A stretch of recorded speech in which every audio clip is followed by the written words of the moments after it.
The book that I'm reviewing today is The Lucifer Effect, Understanding How Good People Turn Evil by Philip Zimbardo. It's the second time that I'm reading this book, and Dr. Philip Zimbardo was a creator of the landmark Stanford prison experiment that many of you are probably aware of.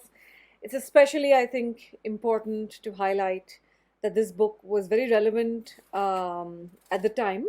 And of course, Dr. Zimbardo is a professor emeritus of Stanford University. Currently, he's the president of the Heroic Imagination Project. And more recently, his experiment was criticized on the grounds of its lack of generalizability and its flawed methodology. Because, the study involved predominantly white men, the sampling was not random, so on and so forth. But today, I'm going to be reviewing this book because it's relevant to history. And as all of you know, history is repeating itself. Firstly, about the book. The book is long. It's 530 pages long, and it took me over 14 to 15 hours to read the first time. I give the book 3 out of 5 stars, and I'll be talking about why. Firstly, you have to be prepared to accept, not just because of the contents of the book, but because of real human history, the genocides in Rwanda, in Vietnam, in Nazi Germany, all the images that we see coming out of everywhere, out of Abu Ghraib in Iraq, the dehumanizing images of people in India sometimes.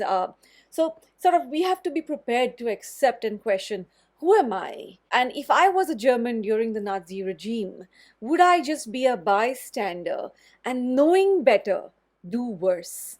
Which means, would I quietly comply to the Reich? So Philip Zimbardo argues that depending on your circumstances, all of us, you and me included, you can't say I'm not the one, it includes both of us.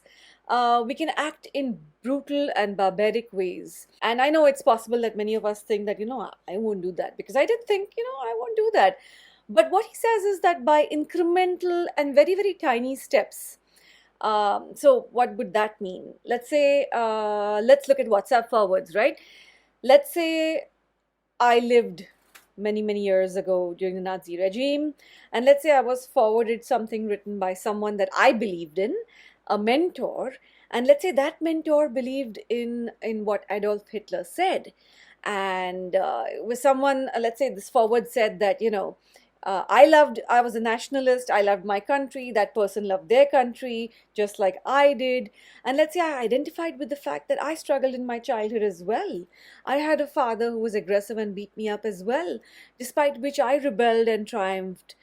Same with Hitler. And then let's say you read that Hitler has tragically lost his mother at the age of 18, stayed in homeless shelters, couldn't pursue his dream of becoming an artist or an architect because of poverty and all of that. He was very angry with Eastern European Jews, especially after Germany's defeat during World War I, and he blamed them for betraying the German army and stabbing the nation in the back, right? And this WhatsApp forward was forwarded to you. And you were like, yeah, I'm angry, and I decide to forward this message in my family group to other people. Now, all of these people, many of them agree with me. I just became an enabler of the Nazi propaganda. So this is what he means by increments. I did not question, I did not challenge, I did not verify old history.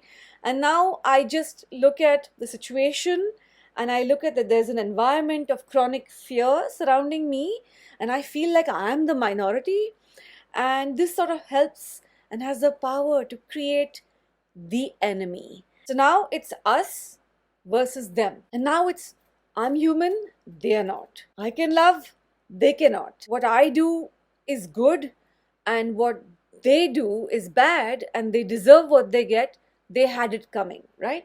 So this book, The Lucifer Effect, sort of explores the dark side of human nature, which means not someone else's nature, as I said before, but my nature and your nature. And one of the other questions that the book answers is, instead of considering whether we're capable of evil, because of course we are, the better question to ask is, are we capable of becoming heroes?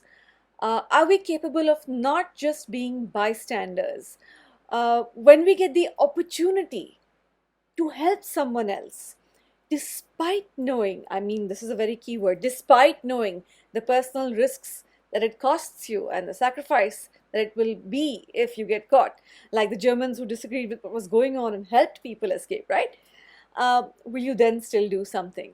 So the reason why I give the book just 3 out of 5 stars is because I do think the book tried to read more like a text, but without the data and without the references and without the science that a text would put it in. There was a bit of bias that I felt when I read the book. I mean, Dr. Zimbardo's bias, of course.